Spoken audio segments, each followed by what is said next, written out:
যখন দেশনেত্রী বেগম খালেদা জিয়াকে এক কাপড়ে বের করে দেওয়া হলো বাড়ির থেকে, তখন যদি সুপ্রিম কোর্ট ভূমিকা নিতেন তাহলে হয়তো দেশের 18 কোটি মানুষ আজকে শেখ হাসিনাকে এক কাপড়ে বাংলাদেশ থেকে বিতাড়িত করত না।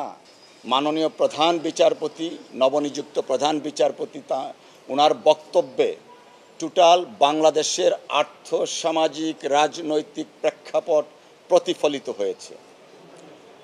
দেশে যে আইনের শাসন ছিল না, ন্যায় বিচার থেকে মানুষ বঞ্চিত ছিল, সেই বঞ্চিত ন্যায় বিচার ছিল শুধুমাত্র রাজনৈতিক কর্মী নয়, দেশের আপামর জনসাধারণ ন্যায় বিচার থেকে বঞ্চিত ছিল, যা অ্যাটর্নি জেনারেল সাহেব বলেছেন স্পষ্টভাবে। গুম, হত্যা, কোনো কিছুর প্রতিকার আনফর্চুনেটলি মহামান্য সুপ্রিম কোর্ট থেকে পাওয়া যায়নি কার্যত।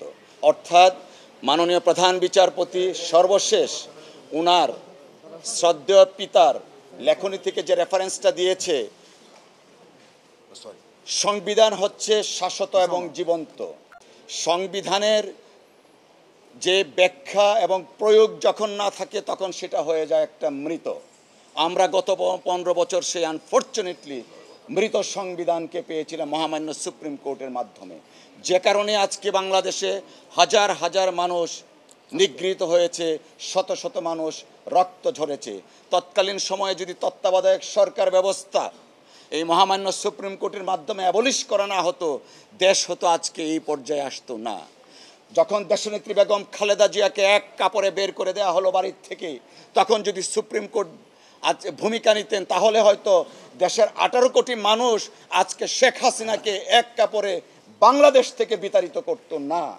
আমরা চাই আইনের শাসন, আমরা চাই ন্যায় বিচার, যেন আমি, আপনি, আমরা সারা বাংলাদেশের প্রত্যেকটা নাগরিক মহামান্য সুপ্রিম কোর্ট আমাদের আশা ভরসার শেষ স্থল, সেই জায়গাটাকে যেন এসে অক্ষত পায় এবং তারা যেন মনে করে yes it is my last resort, yes it is my last hope and I am getting redress from the honourable supreme court. শুধুমাত্র বাংলাদেশ নয়, বিশ্বব্যাপী দেখেছেন আমাদের মাননীয় প্রধান বিচারপতি বা অন্যান্য বিচারপতিরা তাদের তৎকালীন রুলিং পার্টি ছাত্রলীগের সভাপতি সম্পাদককে ডানে বামে দাঁড়িয়ে ফুল নিয়েছেন, আপনারা মিডিয়া পত্রিকা প্রকাশ করেছেন।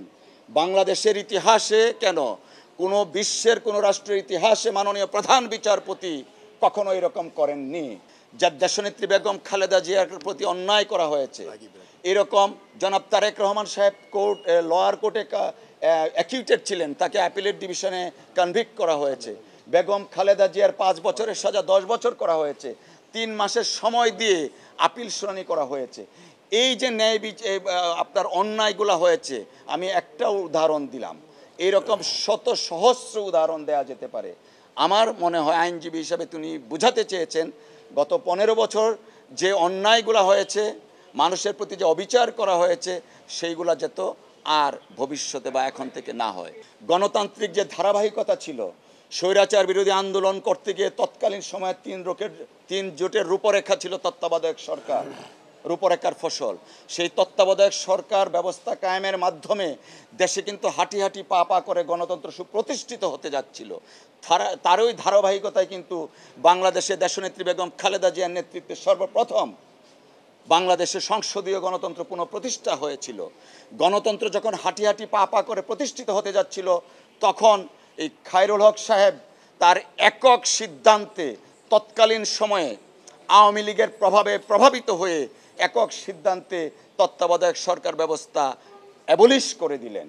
তো অতএব খায়রুল হক সাহেবের যে বিচার, সেই বিচার শুধুমাত্র আইনজীবী সমাজ নয়, এদেশের গণতন্ত্রকামী মুক্তিকামী প্রত্যেকটা রাজনৈতিক দল তথা এদেশের আবাল বৃদ্ধ জনতার দাবি, তার অপকর্মের জন্য তাকে বিচারের কাঠগড়ায় দাঁড় করা।